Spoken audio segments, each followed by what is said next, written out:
Hi everyone, welcome back to News and Infotech. This is Pushpa and I hope you guys are doing great. In this video, we are going to discuss about how the job security will be there in the IT field. IT ఫీల్డ్లో job security పరిస్థితి ఏంటి అనే విషయం మీద మనం ఈరోజు discuss చేసుకుందాం. As we already facing the recession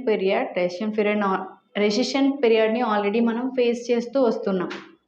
and at the same time కొన్ని కంపెనీస్ ఏం చేస్తున్నాయి అంటే ప్రాజెక్ట్ ఉన్న వరకు కొంతమందిని హైర్ చేసుకొని లైక్ ఫ్రెషర్స్ని హైర్ చేసుకొని వాళ్ళ ప్రాజెక్ట్స్ అయిపోయిన తర్వాత వాళ్ళని రిలీవ్ చేయడం జరుగుతూ ఉంది.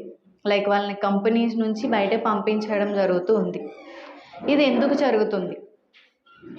మెయిన్గా ఇలాంటి సిచ్యువేషన్స్ ఫేస్ చేసే కంపెనీస్ అనేవి సర్వీస్ బేస్డ్ కంపెనీస్ అనమాట. మోస్ట్లీ సర్వీస్ బేస్డ్ కంపెనీస్లోని ఇలాంటివి ఫేస్ చేస్తూ ఉంటాం. ఎందుకు అంటే వాళ్ళకి ప్రాజెక్ట్స్ వేరే దగ్గర నుండి వస్తాయి. ఆ ప్రాజెక్ట్స్కి తగ్గట్టుగా వాళ్ళు వర్క్ అనేది చేయాలి.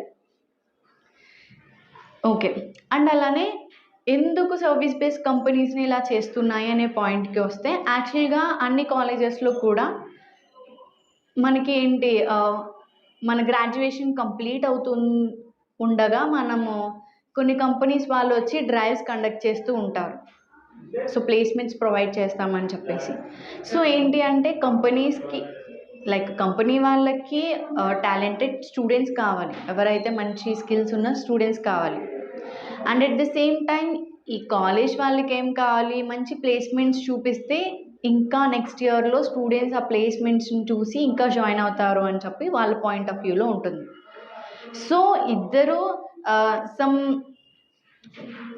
సో ఇద్దరు ఏంటి అంటే వాళ్ళకి ఉన్న బెనిఫిట్స్ని యూజ్ చేసుకొని వాళ్ళిద్దరూ కనెక్షన్ అవ్వడం అనేది జరుగుతూ వస్తుంది. ఇలా జరుగుతూ ఉంటుంది. అట్ ప్రెజెంట్ స్కిల్డ్ స్టూడెంట్స్ ఎక్కువ ఉన్నారు, బట్ జాబ్ ఆపర్చునిటీస్ తక్కువ ఉన్నాయి. ఈవెన్ వాళ్ళకి జాబ్ రిక్వైర్మెంట్స్ అనేవి కూడా కంపెనీస్లో తక్కువైపోతూ ఉన్నాయి. సో ఇలాంటి టైంలో ఏం చేస్తారు, కంపెనీస్ వాళ్ళు ఆ కాలేజ్తో టైఅప్ అయి ఉంటారు. సో ఎవ్రీ ఇయర్ పర్టికులర్గా వెళ్ళి ఆ కాలేజ్లో స్టూడెంట్స్ని కొంతమంది హైర్ చేసుకోవాలి.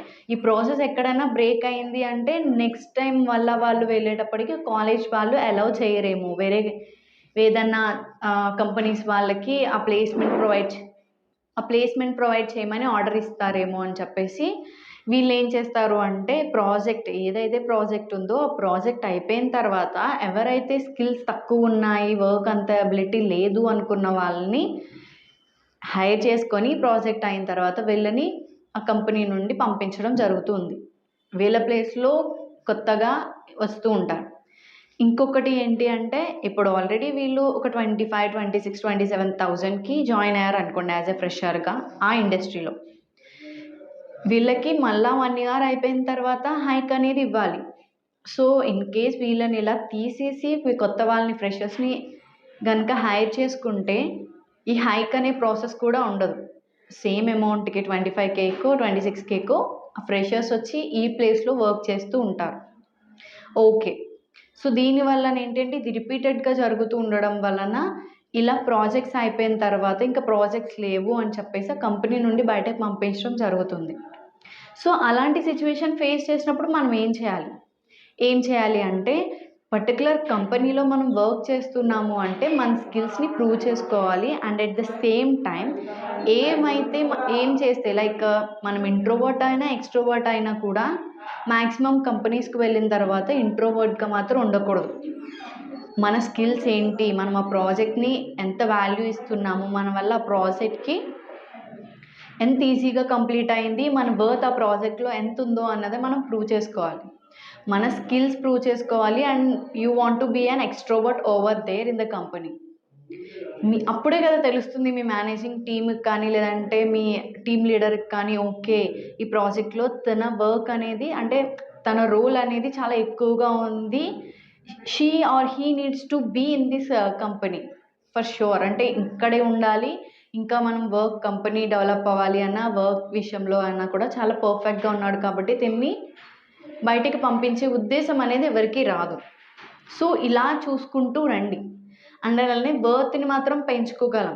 కమింగ్ టు జాబ్ అంటే జాబ్ వచ్చేటప్పటికి శాలరీ వచ్చేటప్పటికి చెప్పలేము, వాళ్ళ చాయిస్లో ఉంటుంది. బట్ స్కిల్స్ అనేవి మన చేతిలో ఉన్నాయి. If we show the skills that we have, they will automatically don't bother to drop you from their office, right? వాళ్ళు మిమ్మల్ని ఆ ఆఫీస్ నుండి బయటకు పంపించడానికి చూడరు. So do that thing. And also service based companies కన్నా ప్రోడక్ట్ బేస్డ్ కంపెనీస్లో opportunities కోసం సర్చ్ చేయండి. సర్వీస్ బేస్డ్ కంపెనీస్ అన్నీ అలానే ఉన్నాయంటే అన్నీ అలా లేవు, but few companies are there. ఈ టిప్స్ని ఫాలో అవ్వండి, మీకు జాబ్ సెక్యూరిటీ అనేది ఈజీ వేలో వస్తుంది. మన స్కిల్స్ని మనం ప్రూవ్ చేసుకొని మనం 100% వర్క్ చేస్తే మనల్ని ఎవరు ఆ పొజిషన్ నుండి తీయలేరు.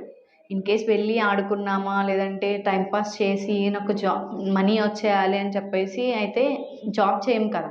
కొంతమంది ఇలా ఉంటారు, కొంతమంది ఇలా ఉంటారు. సో ఇలాంటి వాళ్ళకి ఏం జరుగుతుంది అంటే ఇలానే అవుతూ ఉంటుంది. వాళ్ళకి కొంచెం టైం ఇస్తారు, ఆ వర్క్ ప్రొడక్టివిటీని వాళ్ళు ఏమీ చూపించకపోతే వాళ్ళని తీసివేస్తూ ఉంటారు.